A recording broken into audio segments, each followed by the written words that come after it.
And we are live with another edition of the All Gas No Break Sports Show. I am one of your co-hosts, Nicholas Pavona, joined alongside once again by Andrew Johnson. And Andrew, last night we finally crowned a national champion in the college football world as the Michigan Wolverines took down Washington last night in what was pretty much a back and forth contest up until the fourth quarter. Michigan getting their first national championship win since 1997. They did it in dominant fashion due to their defense, but overall, they played pretty much very consistent overall on the season, and they come out on top with a perfect undefeated regular season and are the champions of college football.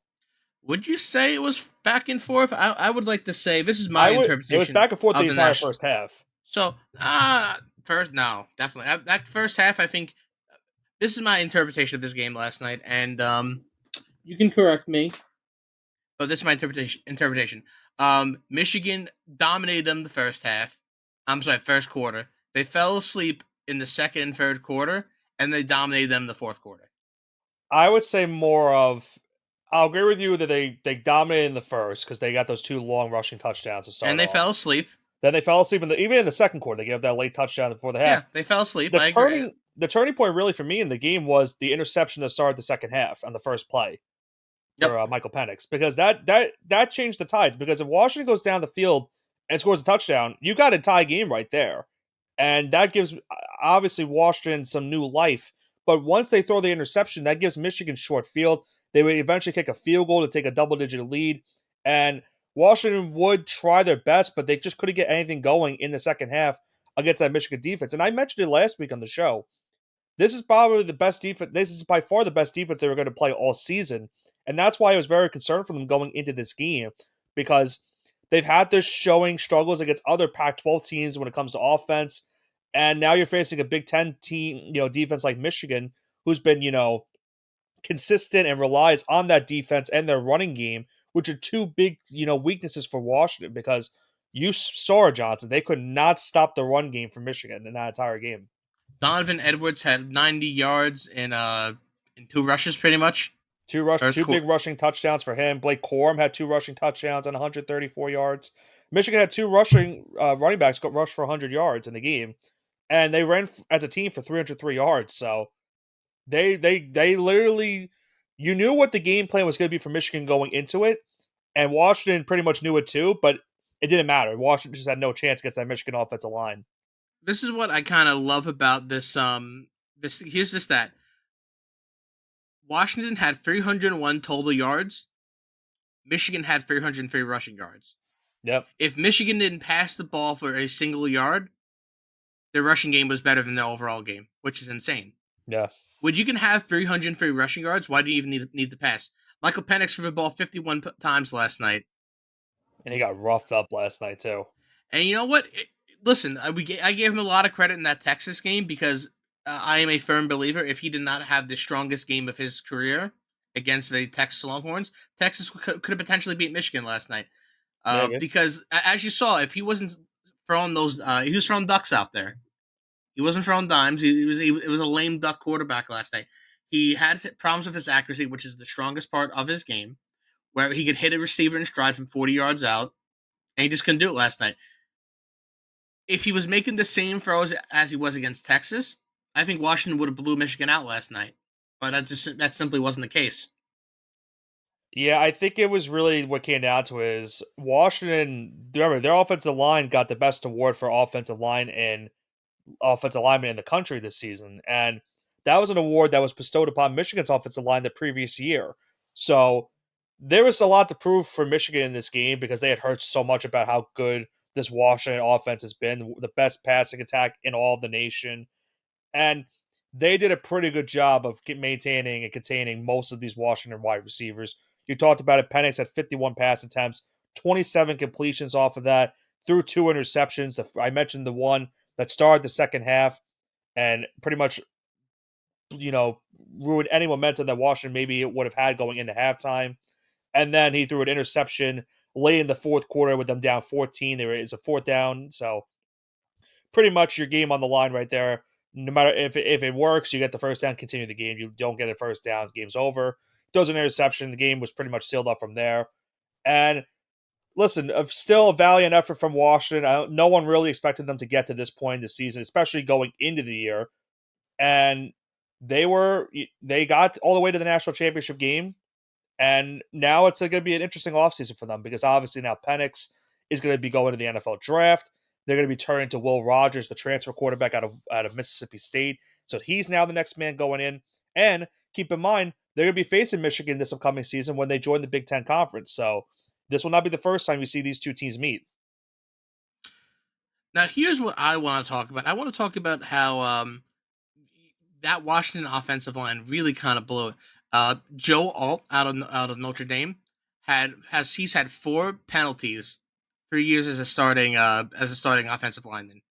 Can you tell me how many penalties the offensive line had last night for There were a Washington? lot. I don't A know the lot more than exact four. number.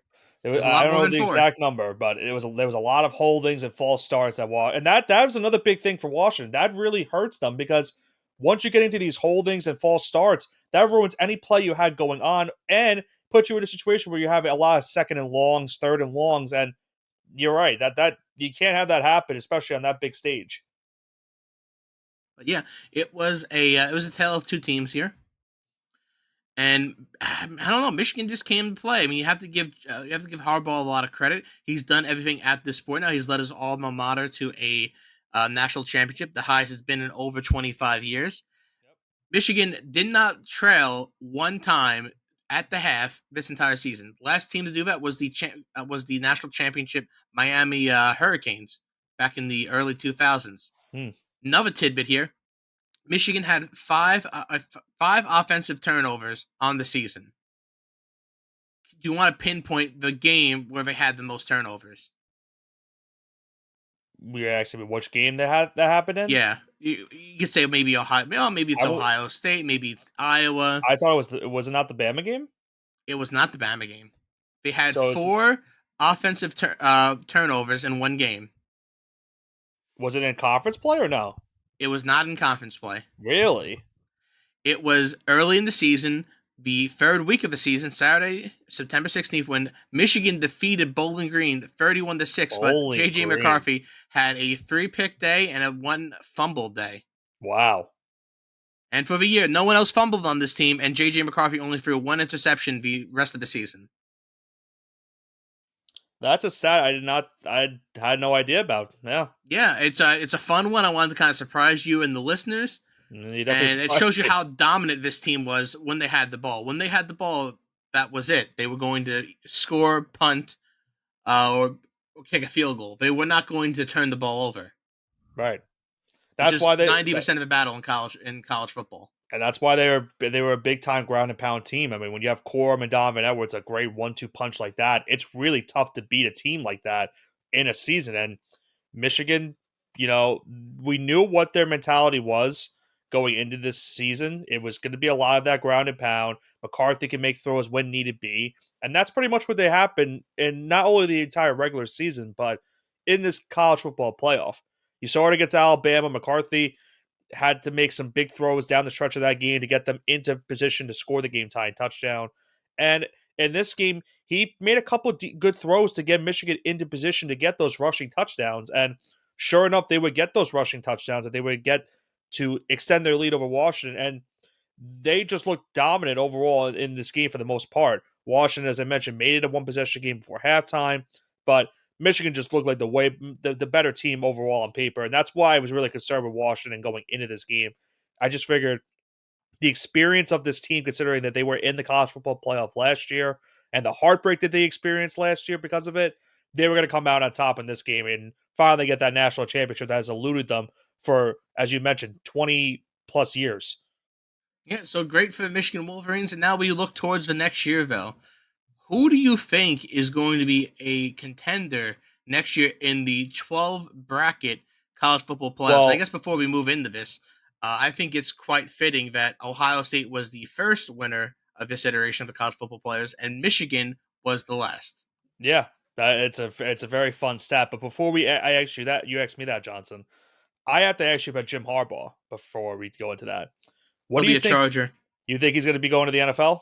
And you know what? If he's not going to be, what does he have left to accomplish in Michigan? I mean, that was the only thing he could accomplish, so he got it That's it. done. He. It's like he lifted the curse of the Pharaoh in Michigan, like a program that was so poverty stricken for 20 years. He came there and almost instantly overnight turned the program into a national contender once again, and brought them to the greatest height they've been in this millennium. So there's nothing left for him to accomplish. I think he wants to go back to the NFL and kind of finish his unfinished business there and win a Super Bowl. That's the only thing that has eluded him in Yeah. his career so far. And listen, if it was to be a team like the Chargers, I mean that's a pretty good game to go into, And considering not to and the not to talent they allude have. into our football episode, which will be next coming up after this. But there's a certain coach. If Jim Harbaugh does not go to the Chargers, there's another coach that was recently fired, which I would want to be the Charger head coach. I'd be calling him right now. Yeah, yeah. There's a lot to talk about at in the NFL world. A lot of playoff talk. Some coaches were fired. There's still some coaches that we haven't heard from yet that might still be getting fired in the next couple of days. So that's definitely something to want to tune into in our next edition of the All Gas No Break Sports Show when we discuss Week 18 of the NFL football season and a preview of the Super Wild Card and all of the playoff preview. But yeah, I think it's gonna be interesting to see what happens the next couple of weeks with Harbaugh. I believe that was probably his last game coaching at Michigan, and I agree with you. I would tend to think that if he's going to go to a team, it's going to be a team that also has a GM opening. Because if you remember when he left the 49ers, he wanted control over decision making with the team. So I think any team right now that has a GM opening and a head coach opening, that could be a sight to see for Harbaugh to go to the NFL. And sure enough, the Chargers are one of those teams. So there is a good chance that maybe it could happen.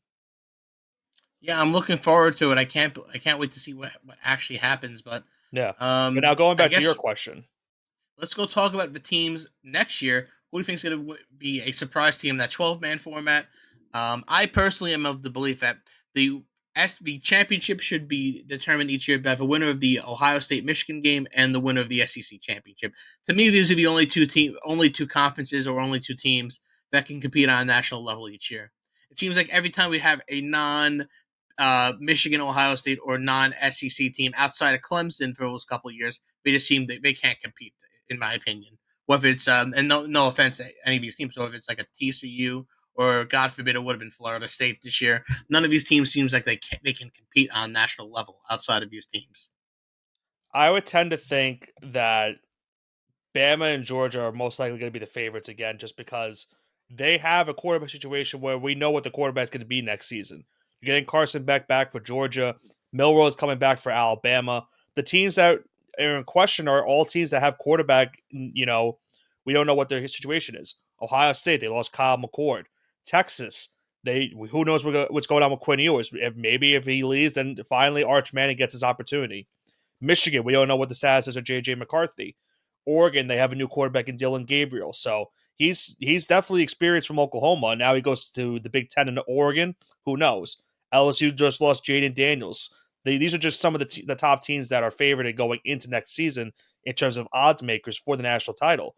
And then Florida State, as you mentioned, they obviously won't have Jordan Travis because of him going on to greater pastures. I think he was a senior going into the season, so he was done anyway. So it really, for me, comes. I think it's really going to come down to Alabama and Georgia. Maybe I could be wrong. I could be completely wrong, but that just seems to be the way. I don't disagree with you in the SEC championship mark. I think now you're adding Texas and Oklahoma to that mix in the SEC, so that will make things a lot more interesting going into next year. But I think that's why everything next season is kind of a question mark. All this conference realignment. Now you have the new format with 12 teams.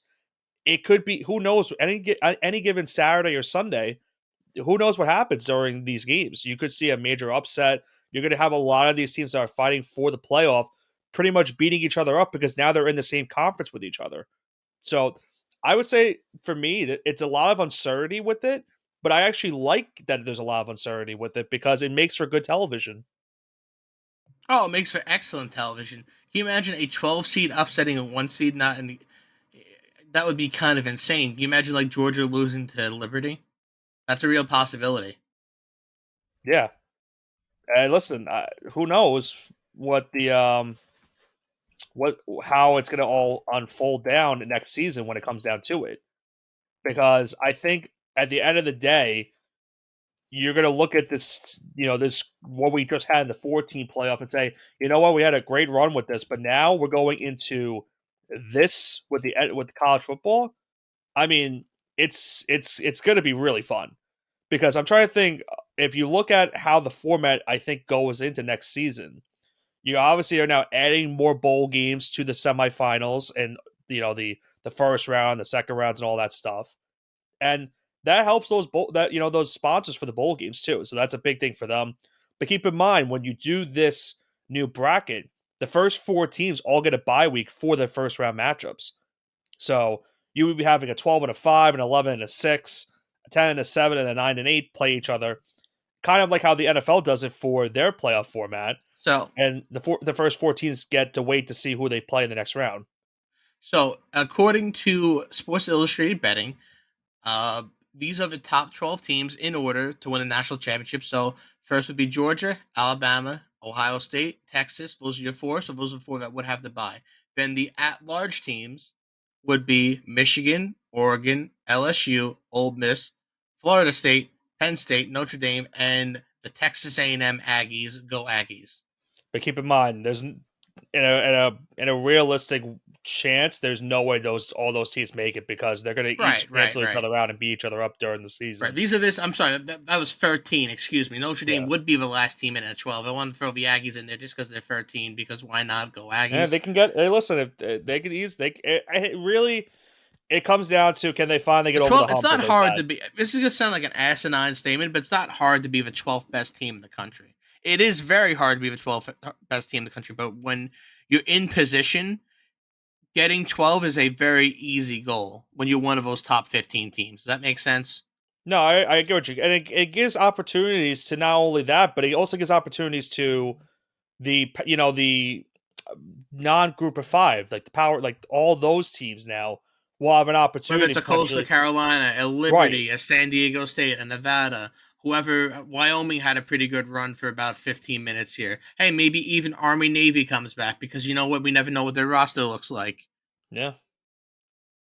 I that's why I'm very intrigued by this format because it leads me to thinking that there's going to be all these teams saying, "Oh, look, we lost one game." Like usually when you look at college football, you lose one or two games, that's your That's season. it. That's it. You have no chance. But now you lose one or two games, you actually have still have an opportunity.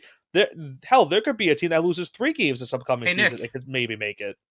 do you think that four-loss Colorado was snubbed from the football playoffs? I'm telling you, that's gonna. There I might really be think that four-loss USC deserved to make the playoffs. that might be a situation where you might have And next you're season if it laughing all at comes this, down but to it's it. it's funny because it's a joke. But you're right; it's going to be It a could real happen. situation. You could have morons there on the internet. Well, on the internet, going like, you know, five-loss Rutgers is really a contender this year. No, they're not. They lost 5 games this year. What makes you think they're going to win the national championship? Yeah, Ridiculous. I would be stunned if there was like even a chance for a four-loss team to even make it. Oh, But there's going to be some four. No, because there will be. Because think about it, a team like Texas A&M that if they have like wins, let's say miracle season, like it's happened a couple years ago when they beat Alabama. Towards the end of the season, they had 4 losses, and I think they were like 15 or 16. So like, it's not too far of a possibility that a 4-loss team could make it, especially out of the SEC. yeah, it would really have to depend on who you beat and your resumes and stuff like that, and then what Oh the yeah, other because teams you around you have done. again, you can have a team like A&M. Oh, they have a victory over, let's say we have victories over Texas and Alabama, which both of which have happened in the past, and then they lose to they lose to Ole Miss, South Carolina, and Arkansas. Yeah, Definitely possible. I don't know, but I'm telling you right now, I'm very excited for it. I mean, we had a really good season this year of college I think it's gonna football. save. I think it will save the bowl season too. It's going to help the bowl games because you're going to add teams that you're adding, these new, like these bowl games that we've known, like that have been traditional, like New Year's Six Cotton bowls, Bowl, or yeah, Sugar Bowl. exactly. You're adding the Cotton Bowl, you're adding the Sugar Bowl, obviously, and the Rose Bowl, the Peach Bowl. Those have all already been there, but now adding the Cotton Bowl gives them more prestige than it already had, and it gives like it provides an experience to see what happens because you're gonna have all these because remember you're not only playing one game at these bowls, you're gonna be playing multiple games because the format that they have is you're gonna have the quarterfinals at the Fiesta, Peach, Rose, and Sugar Bowl. The semifinals would be in the Cotton Bowl and the Orange Bowl. That's in 2024, and then in the next season they would flip it where the Cotton Bowl, the Orange, the Rose, and the Sugar Bowl get the quarters, and the semis are the Fiesta and the Peach Bowl. So these bowl games will essentially be having a lot of You know what I exposure. hope they add in the future?